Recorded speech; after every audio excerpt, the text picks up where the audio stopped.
There you go.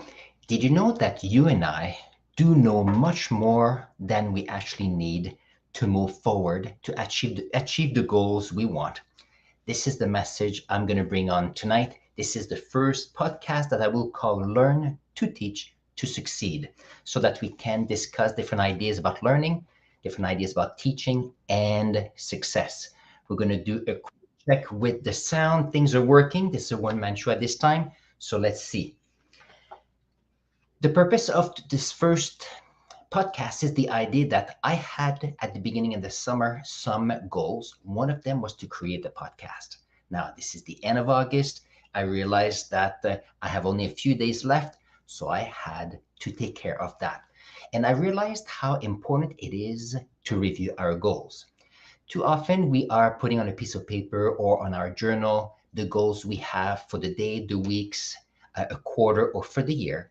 But many people tend to forget to review them. So very successful people do review their list of goals so that they say, okay, this is what I've done so far, or this is what I have to push to the next week or so. Because I have a good friend and his name is Zanderman, and he always says something like this. We have a lot of knowledge, but if you don't, from that knowledge, take action, there's no way you can achieve transformation to go beyond of who you are right now. And that is some of the ideas we're going to discuss tonight. So welcome to my podcast. My name is Alain Faber. I've been a teacher. I'm studying my 25th year of teaching. Next week, I was a geologist before that. I've been, as you can see from my accent, my first language is French. And I'm going to use this podcast as a way for me to practice my English even more so I can improve that. Because one of my goals ever since I was young was to perfect both official languages of Canada, which is French and English. So let's see. Let's see. Perfect. Why did I call my podcast Learn to Teach to Succeed? The reason for that is, first of all, what is the most important thing for me is learning. If you know Evan Carmichael, is a good friend of mine. He wrote this book, Built to Serve. And one activity in that book is about the fact that is there one word that defines who you are, your vision, what makes you to get up in the morning. And my one word is learning. To be honest with you, I'm a bit addicted to learning because I do spend a lot of time reading, watching videos, talking to people to become a better person, but also learn from others. The big issue, though, is that you can learn forever. But from learning, if you are understanding what the learning is, you need to realize at some point, no, at some point you realize that helping others is what's best. It brings reward. If you bring value to other people around you, it makes them stronger, makes them better. And therefore, I think that is a skill that is very important. So if you've learned a lot of things and you have a lot of knowledge, that next step, when we say we're built to serve, is to teach what you've learned. You do that all the time. So if you have little kids, from what you know, you help them through the experiences to get to know better the world. I'm a high school teacher, and what happened is part of my journey is that I love sharing with others what I know. But above that is to allow people to experience their own experiences and learn from there. And then I can help them so that I can take their learning to the next step. Because keep in mind that the idea of learning is a personal experience with knowledge, with feelings, and what we perceive the world. What you have to keep in mind, though, is that this is a long process. And if you have a chance to have a teacher or a mentor, then you can accelerate that time.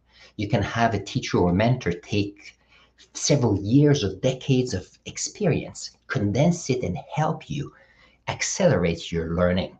So once you learn something, if you have a chance to help others, to teach others, what happens is you realize that there's a lot of things you know, but there's a lot of things you need to know to master the knowledge that you know.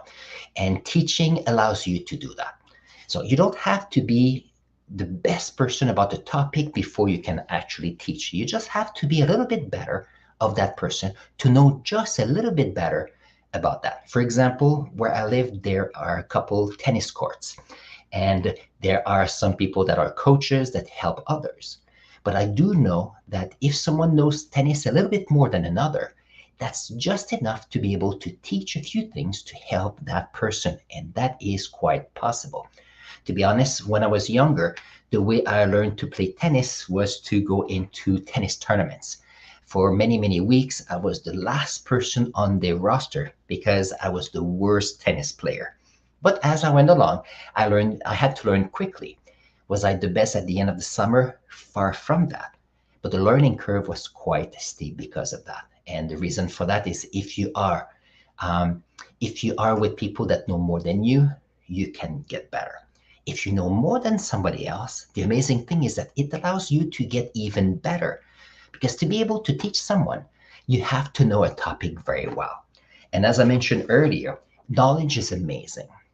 But knowledge without taking action is may not lead. It's great because the information is here. It makes you feel good, and that just makes me feel good to learn a few things, to learn a lot of things. That's what I did most of the summer. So what happens though is that if you take knowledge and you put some action with that knowledge, then you can have transformation. So that means that if you know a topic and you can help somebody else, then you take the action of helping another person, and both people can transform and be better. If you're in business and you want your business to get better, you may know a lot about a topic, but then not taking action on that, you won't be able to transform the idea. It's the same reason, the same thing with this podcast here. I've been wanting to start a podcast for probably a year, and I've had a list of all kind of reasons not to start a podcast. And the reasons were either I had no time, did not know what to talk about, how to call the podcast, would I be able to do more than one, how can I be consistent, what platform to use, and the list went on and on and on, and it went so long that I just couldn't get over the obstacle to actually start. And that's the idea of learning. You can learn a lot. I learned so much about podcasting, but then I needed to, at some point, to start taking action to be able to start the podcast and then go how it is. Will this first episode be the best ever on the planet? Far from that. On the other hand, at the end of this podcast, I will be much better. And the reason why I will be much better is that I will have experienced it once. Will I be able to get better next time? Yes, I would. No, yes, I will. And I know that because of that. And one of the reasons why I wanted to start a podcast this summer was the fact that I'm starting to teach this coming September a course called Information and Communication Technology. And one of the aspects of the current communication tech is about how we can use the internet for the written words, the internet for the image, the video stage. But podcasting is something that is it's getting more and more popular for all kind of reason. And being able to teach a class where you don't have experience in those, I think it's detrimental to my students. And I learned that from Robert Kiyosaki. So if you know him, he did a book called Rich Dad, Poor Dad. I read this book once. The reason why I wanted to do this, his book is fake. And on the cover, it said fake money, fake teachers, and fake assets. And when he published his book, I was listening to many of the interviews, and I was so upset about the fact that he was talking teachers, fake teachers, teacher teaching. And then I said, okay, what does he mean by that? And I realized that if he was saying that, it's because often you may have a teacher that has a lot of knowledge, but does that teacher take action in line with that knowledge to create transformation? So that's a good question. So I do teach French in my school.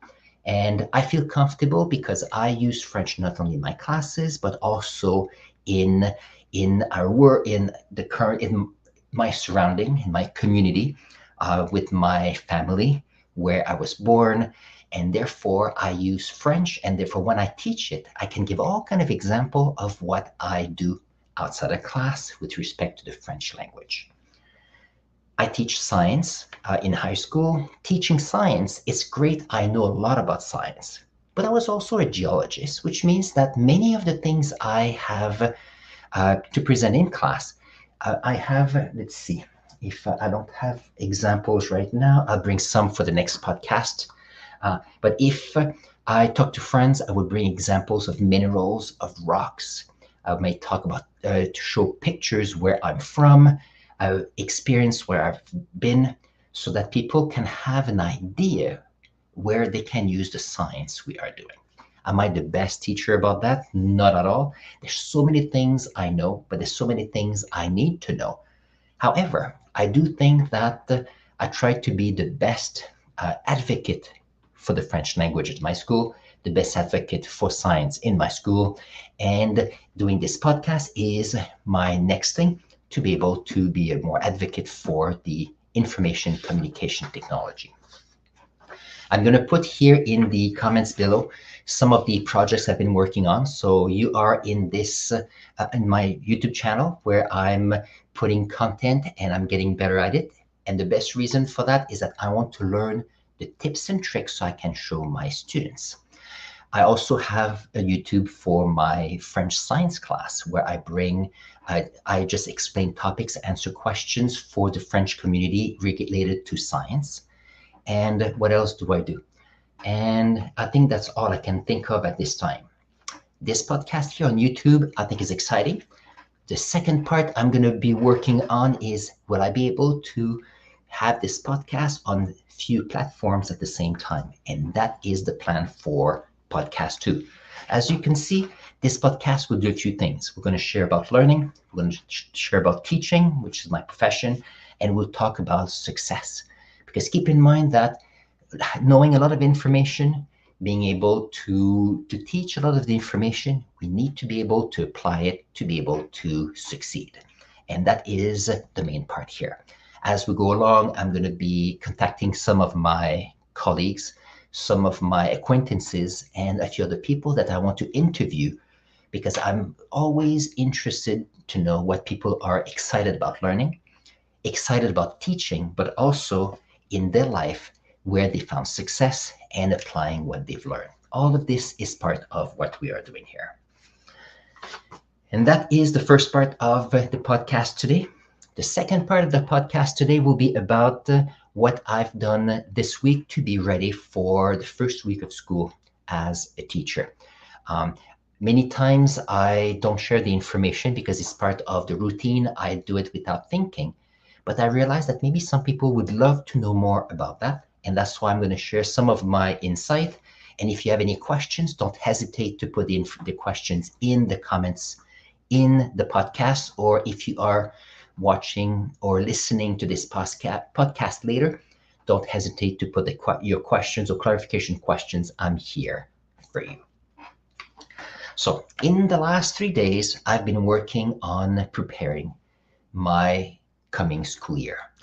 We are starting next Tuesday. So this week is my last week of vacation. So what do I do as a teacher personally?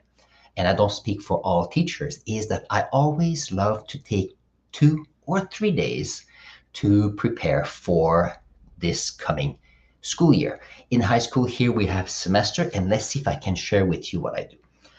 The reason why it's important for me to take 2 or 3 days before the start of the school is to be able to prepare myself as much as possible to minimize the unknown, to minimize the things that I might not be aware of, so that when I start teaching, when I start going in classroom, when the school year comes along, I'm more certain of who I am, I'm more certain about what I teach, and I'm more certain about the school as it is.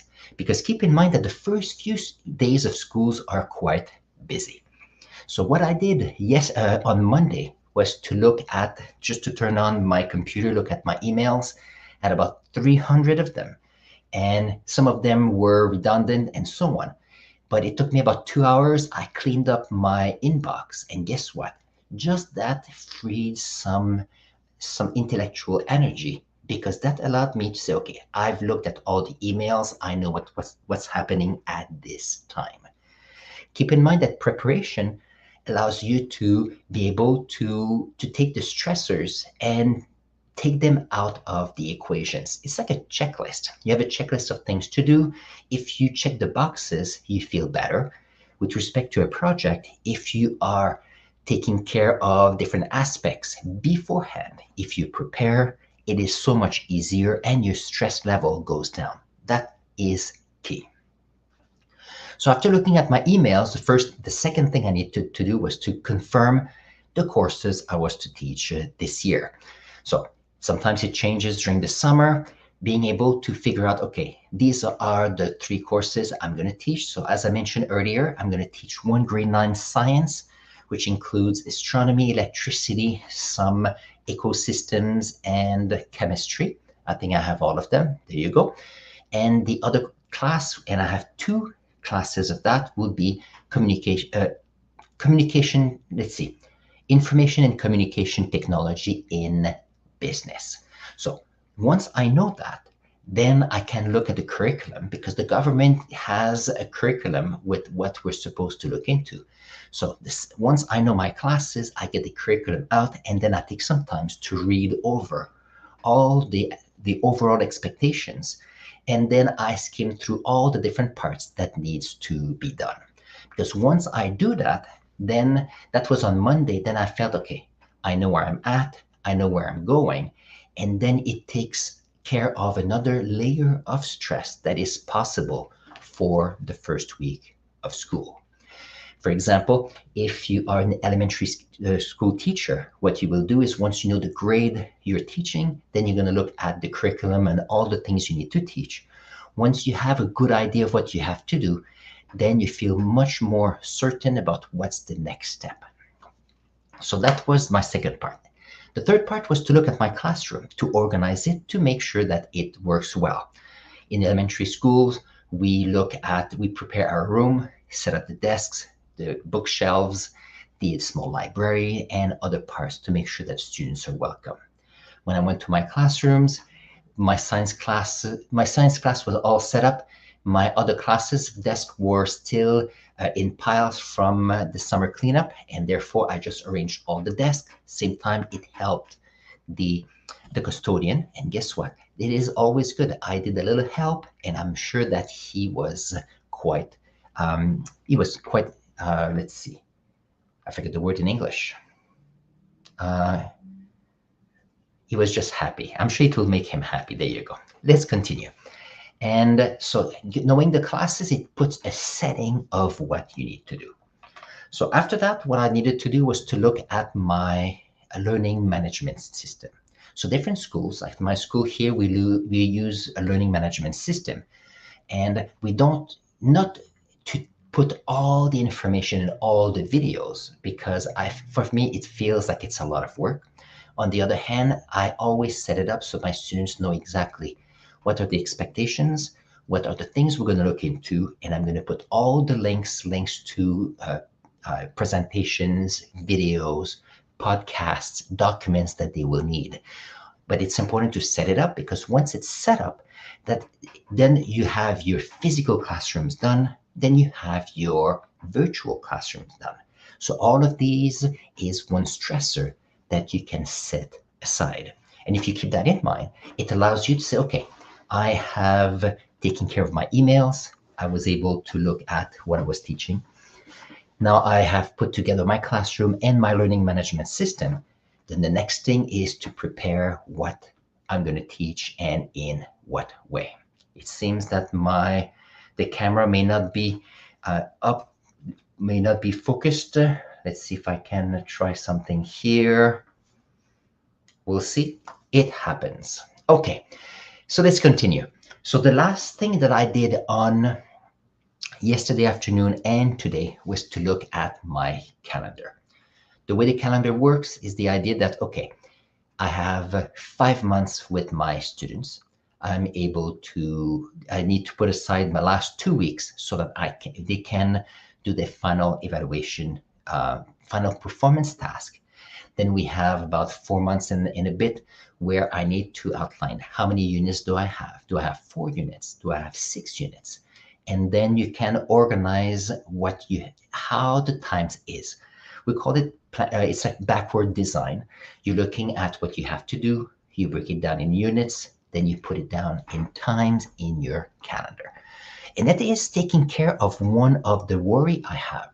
Because keep in mind that if you can have a calendar, not all information will be in the calendar. However, a lot of the stressor will be out because you say, okay, this is what I'm supposed to do this week. Then you can focus on that only and not what's going to happen in 3 weeks, but what is happening right now.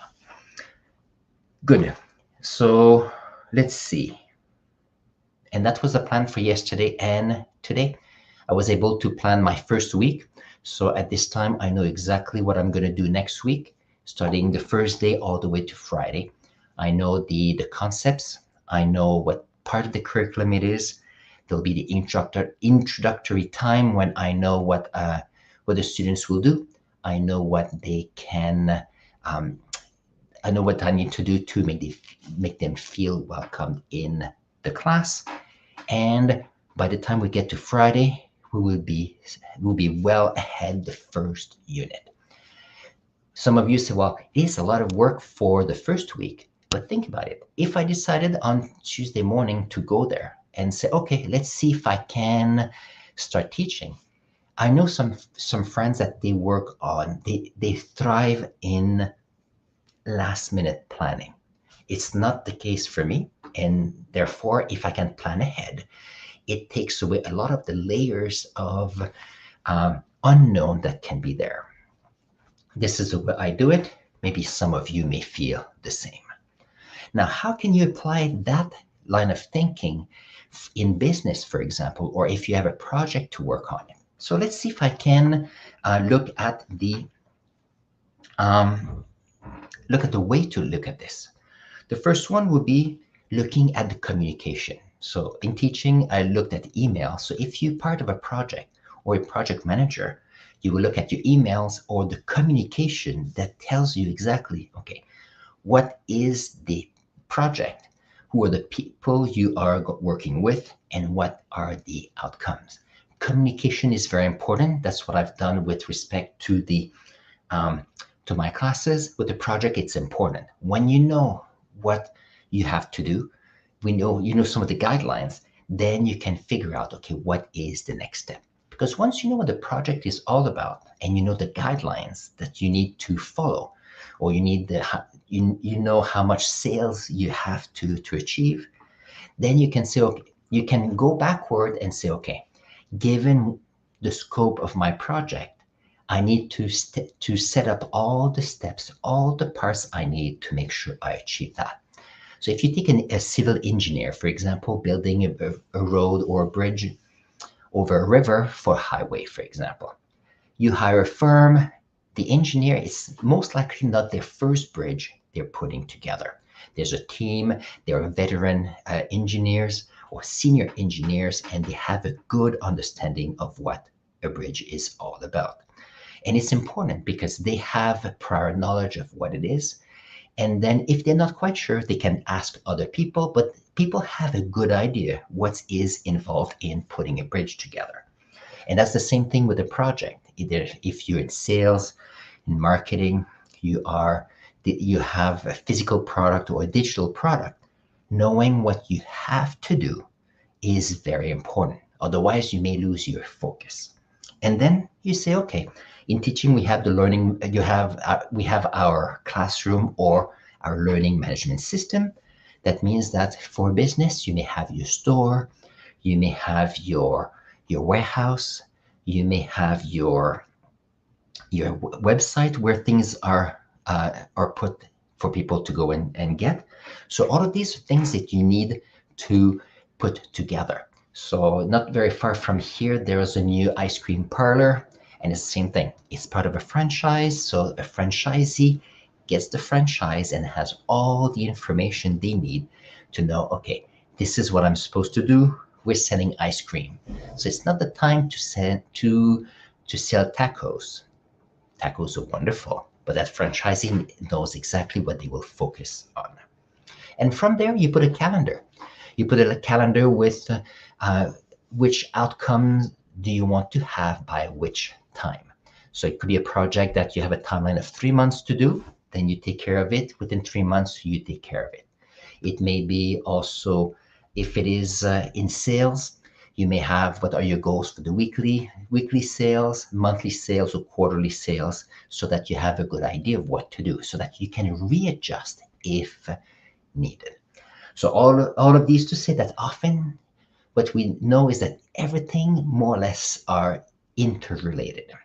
When you go to school, you learn to be organized, to work on project. The same way it works for business, it works for family, it works for a different aspect. So this is some of the topics we'll be talking about in this podcast. As I mentioned, this podcast, I called it Learn to Teach to Succeed. And I think these are three amazing words to focus on, to have an amazing mindset for: a learning mindset, teaching mindset, and success mindset. All of this we'll do together.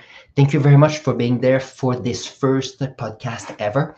My plan is to put it together on Wednesdays at 7:30. Unless something happens, we're going to create some momentum, and I believe that I can do it the same way that I believe that you can use your knowledge and you can take action with the knowledge you have, so you can achieve a transformation towards your goals. On this, have an excellent evening, and I will see you next week. Take care and be great. Bye bye.